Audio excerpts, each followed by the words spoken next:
Pemirsa, kekosongan jabatan Sekretaris KPU Luwu Timur menyebabkan listrik di kantor KPU disegel PLN Malili. Tak hanya itu, segenap karyawan termasuk komisioner KPU juga belum menerima gaji selama 2 bulan. Oh, itu yang disegel? Penyegelan listrik di kantor Komisi Pemilihan Umum KPU Kabupaten Luwu Timur menyita perhatian publik di Luwu Timur. Rumor negatif pun dilakukan netizen di media sosial. Netizen menganggap pemutusan listrik disebabkan karena adanya penyalahgunaan anggaran oleh komisioner KPU.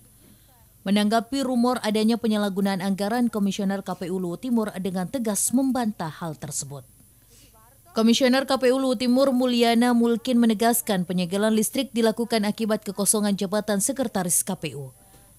Belum adanya orang yang mengisi jabatan sekretaris menyebabkan proses administrasi termasuk pencairan keuangan tidak bisa dilakukan, sehingga pembayaran tarif listrik dan gaji pegawai tidak bisa dicairkan.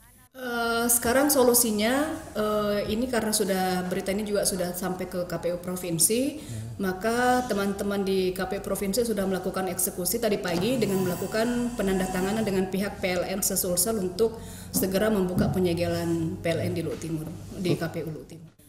Meski listrik lumpuh, komisioner dan pegawai KPU tetap berkantor seperti biasanya. Kekosongan jabatan komisioner KPU sendiri disebabkan karena sekretaris KPU, Zinab, mengundurkan diri lantaran ingin fokus bekerja sebagai tenaga penyuluh di Dinas Pertanian Kabupaten Luwu Timur.